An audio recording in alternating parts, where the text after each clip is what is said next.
Bonjour, ami. Hola, amigos. And hello, friends. Wheelhouse Traditions here with another episode of Should You Buy That Secondhand Wheel? And this one's all about the Flyers. I tried recording this before, but kept being some interruptions and errors. And that was over a week ago. And then I got busy repairing, getting some wheels repaired with the help of Kim Jenson at Last Pine Wood Shop. And yeah, it's just, and then we had a freeze. So, anyways, it's taken me a little while to get back to this.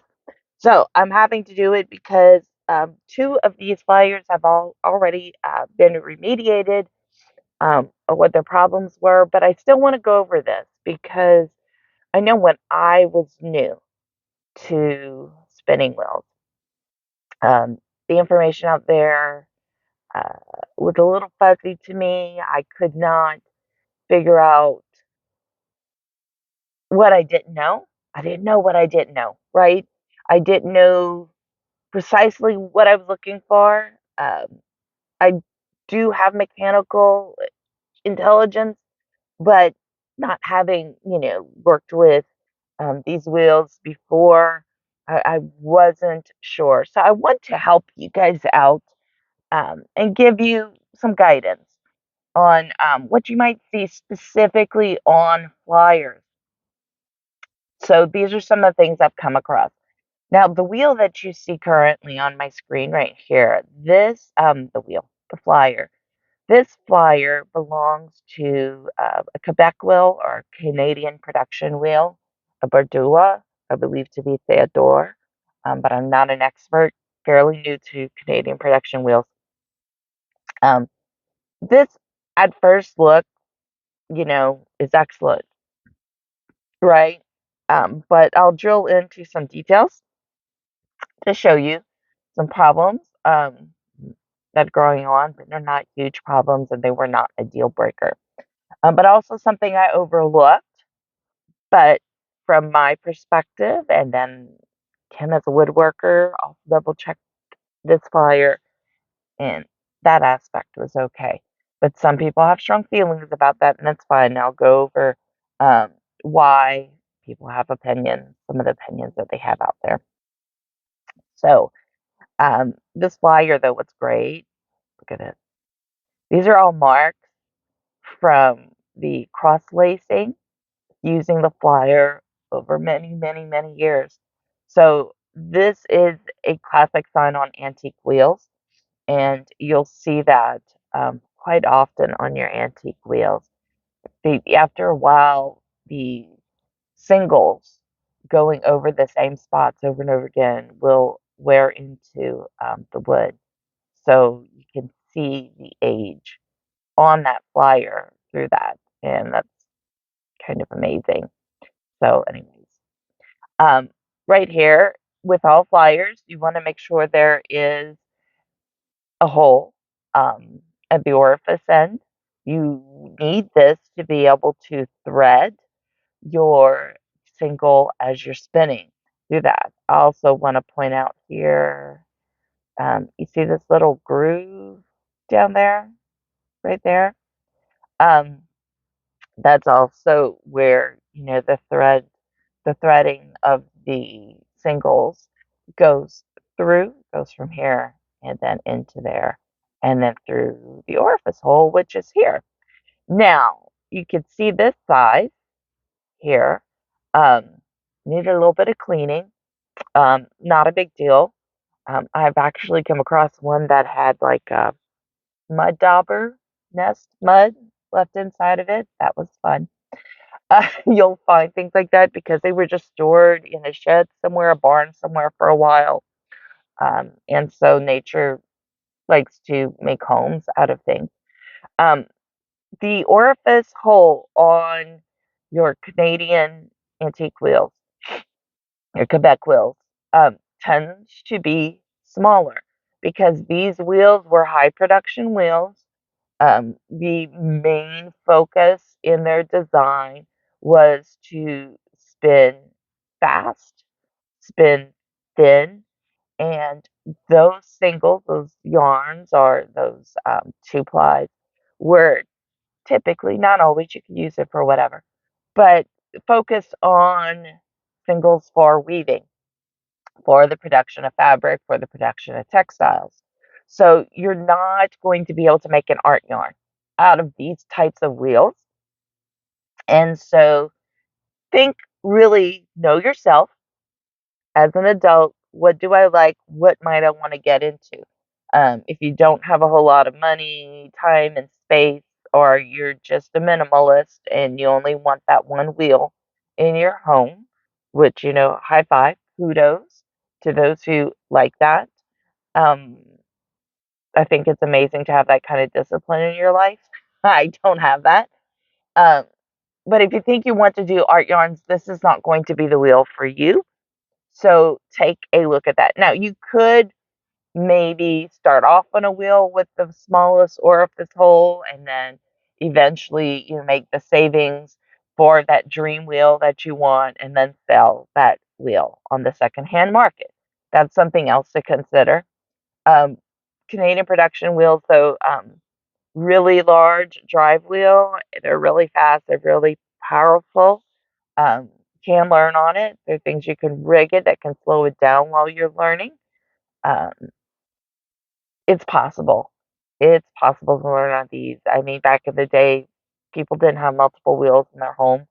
Uh, the kids started learning on these wheels as well. And so there's ways to go about that. So just thoroughly think about what you want, what your plans are, what your goals are, what you're looking forward to with that. Right now, I miss this because this repair was so good, but this is a sign of a repair on the flyer. This most likely happened when folks went to remove the whorl on the flyer, and yeah, they put too much pressure on the arms of the flyer. There's a trick. You can go to Bobbin YouTube channel, and you can look. There's a video Milissa put together showing you how to place a screw or ice pick or just metal rod into the holes of the orifice end of the flyer, and use that to place all your weight, air pressure, and tension on when trying to remove whorls that have seized up from time sitting still, gunk, grease, dust, what have you, so that you don't put pressure on the flyer arms um, to break them. However, this repair was so well done, I did not see it, but this is the reason why you might want to look at a piece in natural light versus in, darker lighting, maybe in, the house where the item is being, secondhand resold. So yeah, we did. I stress tested this one, and then I was like, oh, it looks fine. Let me get a second opinion. When I brought it in to get the repairs done on this, I showed my friend Kim Jenson, who's, my woodworker extraordinaire for spinning wheels out in Bastrop, Texas. She also did some stress testing right in front of me on it. We both agreed the repair is just a top-notch repair. I do not have to worry about using this flyer with the top speeds that it hits and the arm flying off and causing damage to myself or anything in my home or my aquarium. That would be a nightmare. Um, so I don't have to worry about this one, but some people prefer like flyers that have never been broken. And hey, high five, um, they're concerned about safety. I don't blame them. So decide which camp you kind of sit in. Whether or not you're confident on, stress testing the structural integrity of a repair or not, um, and make your decision from there. But these are the kinds of things you're looking for, um, signs of previous injury, previous repair to a flyer, right? And you could see it on this side as well. But I had to be in natural lighting to be able to view this repair. because where I purchased it from, the lighting was darker. I did not see it. Really excellent repair. So, oops. Again, marking on the arm. I forgot I had this picture here. And you can look at the guide hooks. Now, you can see this little guide hook up here over there is a little bent in. Not a problem, not a big deal. I will be spinning thin on this wheel anyways. Um, but if that's a problem for you, you could always adjust that guide hook. But all the other are in great shape. Not a whole lot of rust on them. They're lined up. Nothing snaggy on them. They look really fantastic. Same thing with the other side. Just great. Now, here is the whorl. The whorl looks really good. Um, and with these whorls, usually instead of lefty loosey, righty tighty, it's going to be righty loosey, lefty tighty. So be careful because you don't want to tighten it too much. You don't want to cause stress and strain to these antique pieces. So, and here you see me real quick shot. See that again, me winding it off and holding it at the correct end, not on the flyer arm so that it doesn't stress those arms out. And yeah, it removes. Now, the once I have the whorl removed, you could even more clearly see, although you could clearly see it before, that the bobbin groove is not there. It's because it broke off. I guess the singles either it was dropped or the singles wore it out so much it just carved right through the groove, and so they preserved it. They kept it. They just put it flush against the bobbin on this mandrel here, but a it is not a fully functioning bobbin. It is a broken bobbin at this point. So you can see here, it's just not connected. It broke all the way through.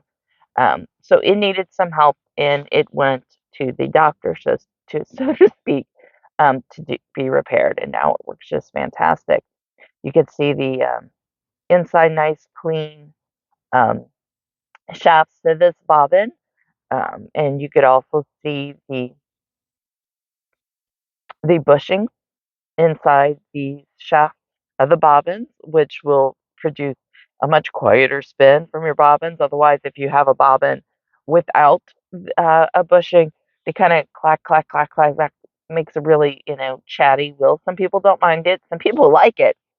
Um, I don't mind some noise, depends on the kind of noise, um, but also I don't want the wood bouncing around on that mandrel so much that it wears out the wood over time.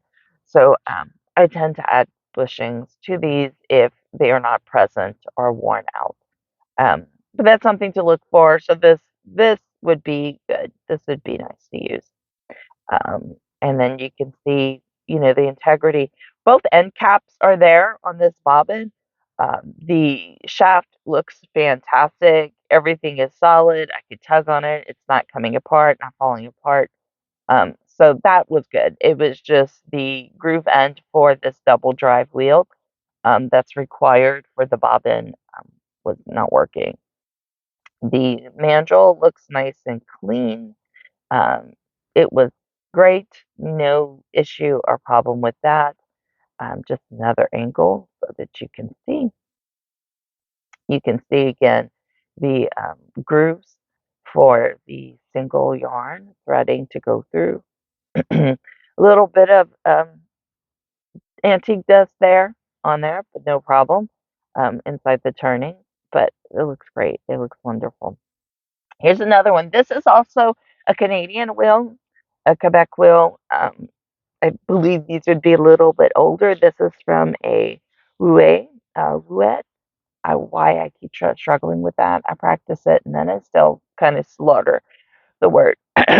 These are one of those antique Quebec wheels that are mustard yellow, although this one's kind of darkened over time. And right away, what do you guys see? Yeah, It's a broken bobbin, clearly. Now, it's right here. It's unlike the other wheel, its groove is still in place and still whole. It was the end cap. It was dropped, it was broken. At one point, there was glue there to hold the other piece on, and of course, that didn't stay, it got dropped again, it got lost. So, this would need to be repaired. This isn't a game, this isn't an end game, this isn't a deal breaker. This is a negotiating aspect for that secondhand wheel. So you say, "Well, I'm gonna have to go in and get this bobbin repaired." But if the price is right and it's a wheel you really want, it has value or significance to you, you may want to pay the price that they're asking. It just all depends. But you'll have to send this off to, if you're in Texas, Kim Jenson, or if you are in the Asheville, North Carolina area or anywhere close to that, you might want to send it to Bobbin Boy um, and Milissa Dewey for repair, or you could send it to John at Spiritwood.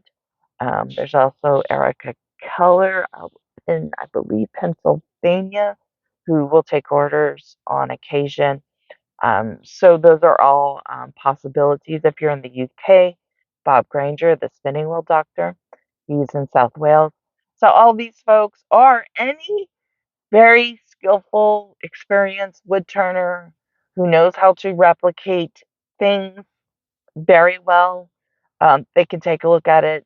They can replicate it for you. They might want to take that challenge on, give it a try. That's also another possibility. You cannot purchase these bobbins from Amazon or any other spinning shop on the internet because their antique wheels are no longer in production. So someone would have to actually duplicate this if you want more bobbins or if you want this one. Somebody might want to prepare it, or somebody might just want to make a duplicate. So those are all options you'd have to consider based on how you want to invest in a secondhand or antique wheel. Again, the orifice hole, blurry picture, sorry about that. Um, the same thing, it's on the smaller size. What kind of spinner do you want to be? Do you want to deal with that? Do you want to use it temporarily, then work up to a larger one for art yarn? Up to you. Some surface rests on it, no pitting though. Pitting is when the when the rust eats into the metal and causes divots and damage. None of that's here. My singles will go through this after some basic cleaning. Not a problem, no big issue. It's an antique wheel. It's old. Things are going to be there. That's going to show age and storage over time. Again, you have these same marks from the singles that you commonly see on antique wheels from being used a lot over the time, which is just kind of cool. Again, the cross lacing marks of the singles on the flyer arms. Um, these guide hooks are a little rougher. Some of them got squinched in over time a little bit more than others. It may be fine, especially if you're spinning thin on this wheel. If you want to adjust them with a lot of caution and carefulness, they could be adjusted. Um, not bad. They're all there. They're all there. So that's awesome. Absolutely awesome. A little bit clearer. You can see how this one here is open a little bit more wide than this one, but they were handmade as well. So who knows if this was after the fact or, just part of the original making of this wheel. This one was not lefty tighty, righty loosey. This one is actually righty tighty, lefty loosey, and it is the correct way of that whorl being put on it. Um, because it doesn't fit the other way. So just be careful with these. They're not all lefty-tighty, righty-loosey on these antique wheels. Some of them go into the other more classic direction of tightening and untightening. So just be careful, especially if it's a wheel that hasn't been used in a long time. It could be seized up. don't put any pressure on those flyer arms and break them. Just don't do it, because you'll get a split anywhere on the flyer arm or all the way down to the end, closest to the orifice, and a split right there in the middle. So just be careful, be cautious. Um, use some heat to try to unstick it, you know, hair dryer, something like that. If you need, just be careful not to break it. So this is the other end, another end shot of that bobbin now that the whorl is off.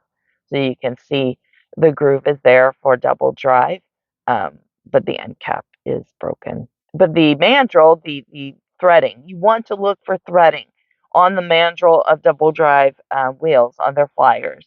Um, Typically, that's what's needed to be there. Now, occasionally something may work that's friction fit, which I recently became brought into the know of that.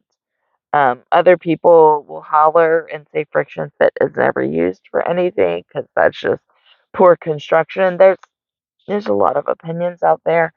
Um, try it, try it, and then after a while, if it doesn't work, you may have to have somebody go and thread that mandrel for you. Um, Anyone who's a machinist may be able to do that for you. Some woodworkers as well. Um, it may not be a deal breaker. Try it. It may work. Maybe be able to get it work. Um, and another shot, old glue. Now, nice clean shaft, really clean shaft. You can see the bushing in there, some of the wear. It looks great. This is going to be a really quiet working bobbin. Other side, you see a little bit of metal bushing there. Nice, really nice. Um, and you can also see the aging of the mustard yellow paint through here over time. Just really cool. Just really neat. Um, so then also there's a little washer here that was added that I found interesting out on the mandrel to prevent the bobbin from having wood-to-wood contact with the flyer and wearing out over time. So it's just a little protective measure there. Not absolutely necessary or required, um, but that works and it makes sense why somebody might want to do that. So all these little things that are there, differences between wheels, just things to note, not an issue. Right here, again, you're seeing more, it's a blurry picture, but more of those grooves there, which is a sign of an antique wheel. You can see the design, the turnings on here is different from the other one. Another angle, you could see a little bit more rust on this angle, but everything looks just great. Nice and clean. This one is a little sticky on the mandrel, no problem, just needs to be cleaned up. Who knows, between, greasing the axle, greasing the mandrel, for use over time and just, dust, everything. Things get sticky. Not a big deal. Um, and just, more here. This one doesn't appear to have been broken, which is a lot of what these different angled videos or photos are showing you. There's no signs of crack or repair or damage to this particular flyer. So anyone who prefers, a flyer that's never been broken, there you go. This is one of them. This is one of them. No cracks, no sneezing, nothing. It's clean. It's clear, right? And that's it on those two flyers, and that's me packing wheels away to go get them worked on. And so, yeah, I stuff them all into my Jeep Gladiator and use Mexican blankets to protect them. And I strap them in with seatbelts. And that's a great way if you do decide you want to purchase that secondhand antique wheel. Um, this is some recommendations on how to transport. I've also for larger drive wheels, I've used straps. In fact, I did come back in and strap this one against my headrest, so it wouldn't jostle around. It would be well protected. I strapped it by the hub. You don't want to strap it by the spokes or the rim. That could cause damage. That could cause damage. You don't want to do that. Um, but anyways, a little bit of a game of Tetris. I hope this video was helpful. Let me know. Please don't be shy.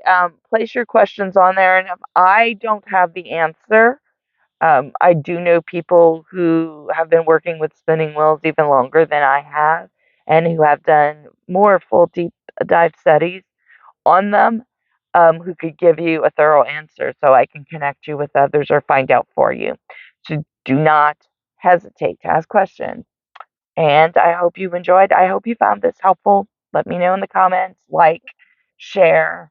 Um, thank you for your support and enjoy spinning. Hobby on.